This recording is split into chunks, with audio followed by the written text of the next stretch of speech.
वालेकुम दोस्तों, मेरा नाम है ज़ोहेब और आप देख रहे हैं ज़ोहेब टेक्निकल टीवी। ये हमारी ब्लॉगर की कोर्स की आज 7वें वीडियो है। बेसिकली पिछली वीडियो हमने सीखा था कैसे आप अपने ब्लॉगर के जो मेन्यू टैब होते हैं इनको कैसे सेट कर सकते हैं, ड्रॉप डाउन मेन्यू कैसे बना सकते हैं।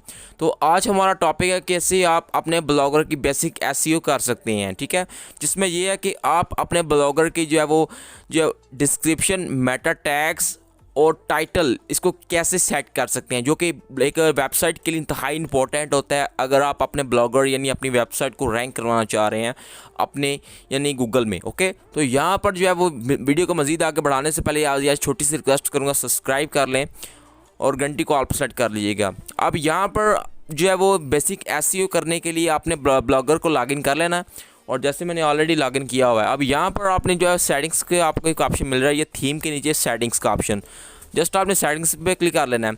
अब यहाँ पर आपके सामने जो है वो इसका पूरी सेटिंग्स ओपन हो जाएगी ब्लॉगर की। अब यहाँ पर फर्स्ट ऑफ ऑल सबसे पहले ऊपर लिखा हुआ टाइटल।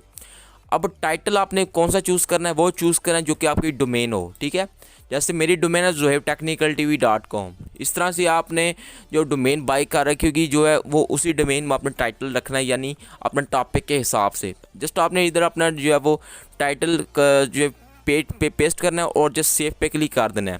अब यहाँ पर जो है वो उसके नीचे एक आपको ऑप्शन मिलेगा डिस्क्रिप्शन। बेसिकली डिस्क्रिप्शन इंतहाई इंपॉर्टेंट है, जो कि यूज़र आपकी वेबसाइट पर आएगा उसको आपकी इस डिस्क्रिप्शन में पता चलेगा आखिर कि आप अपनी इस वेबसाइट पर क्या प्रोवाइड कर रहे हैं। ठीक है, तो यहाँ पर जो है वो आप 500 कैरेक्टर्स यानी 500 वर्ड तक जो है वो इधर अपनी डिस्क्रिप्शन जो है वो ऐड कर सकते हैं। अब यहाँ पर मैंने यार एक डिस्क्रिप्शन लिखी हुई है अपने टॉपिक के हिसाब से, अपने टॉपिक के साथ जो भी आप यार प्रोवाइड कर रहे हैं अपनी ऑडियंस को, वो यार डिस्क्रिप्शन इधर टाइप करनी है और उसको सेव पे क्लिक कर देना है। और ये देख सकते ये सेटिंग सेव हो रही है और ये जो सेटिंग अपडेट हो चुकी है। ठीक है, ये देख सकते हैं जो मेरी डिस्क्रिप्शन अपडेट हो चुकी है।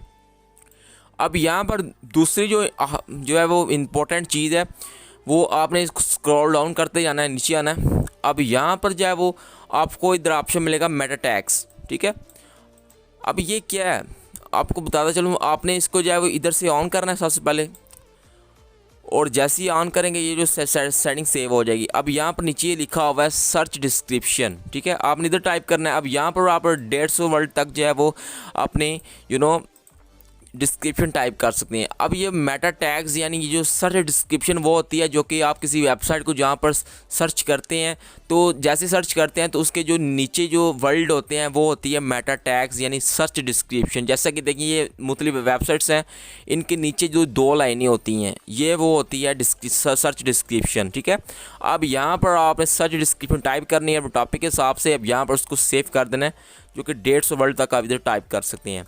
तो सेटिंग है जो अपडेट हो चुकी है। अब यहाँ पर यार बेसिक ये बिल्कुल बेसिक सेटिंग है जो कि इंतहाई इंपॉर्टेंट है अगर आप अपनी वेबसाइट को गूगल में रैंक करवाना चाह रहे हैं। अब बेसिकली जो है दूसरी जो सेटिंग्स है इनको यानी कि वक्त के साथ साथ जो हम जो है वो इसको भी आपको बताएंगे कि इनका भी क्या फ़ायदा और इसको किस हिसाब से जब अलाउ करना है, सेटिंग कैसे करनी है। तो जैसे जैसे हमारा कोर्स आगे बढ़ता जाएगा उनको भी डिस्कस करते